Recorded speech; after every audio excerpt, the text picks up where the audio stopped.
So now we have the ability to display a room and the description of any potential exits. And the next thing that we need is the ability to take in input and compare it to our set of possible actions. So next up is receiving input text and acting on it for room navigation. So we're going to create a new script in our scripts folder. New C# script. It's a bit of a tongue twister, right?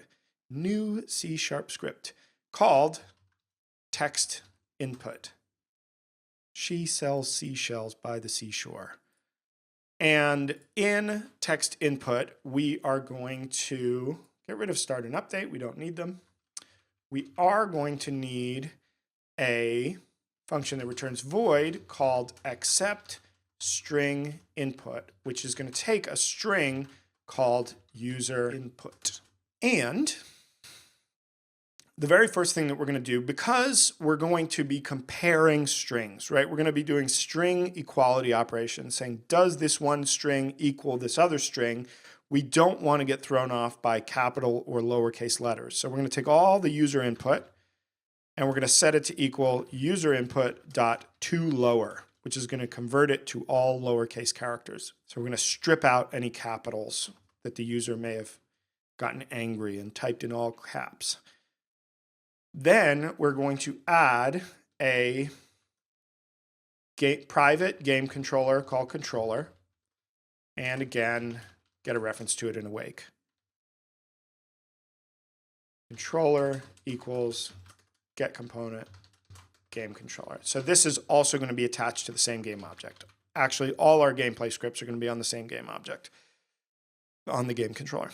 Okay, so we've got our input in. We've converted it to lowercase, and we are then just going to take that input and just mirror it back to the player, right? So that they can see what they typed. So we're just going to say controller.logString with return user input.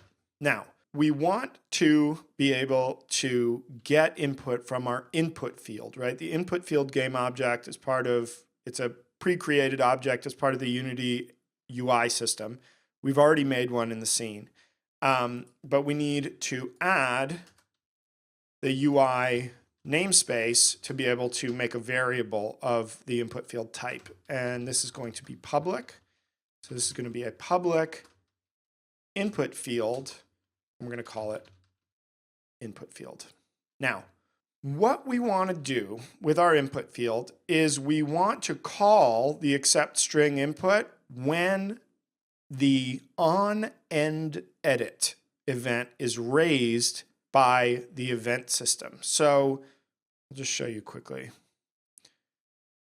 Whenever you make UI, it makes an event system. And this handles all the events that occur when operations like clicking buttons or adjusting sliders or typing into an input field take place, right? So the input field here is listening for a submit button event from the event system, which is already set to the enter or return key on the keyboard, right? So it's waiting for you to press enter with an input field selected, and then it's going to raise this on-end edit event. So we want to add a listener to that event. And this idea of events and listeners is something I'm going to not talk about this session, but it is an interesting topic if you're a beginner. It's also a really, really useful tool in your architecture. So I recommend that you check out the content in the scripting section of the Learn section of the Unity website. There's a couple of really short videos about setting up events, and just check them out, play around with it. It's really useful. So what we're going to do is we're going to call accept string input anytime the on-end edit event is raised, namely when somebody stops editing the UI field, the input field, which is pressing return, or actually clicking on a different UI element. But in this case, there are no other UI elements, so we can just hit return. Okay, then we're going to need a function for input complete. So this is just going to be the input. We are done entering our input, and we're going to get ready to get some new input. So we're going to say controller.displayLogText, right? So we're going to update the action log, and we're going to call input field dot activate input field. The reason for this is when you hit return on an input field, it takes the focus away from the input field. So it's no longer active. So you'd have to click on it again to type more.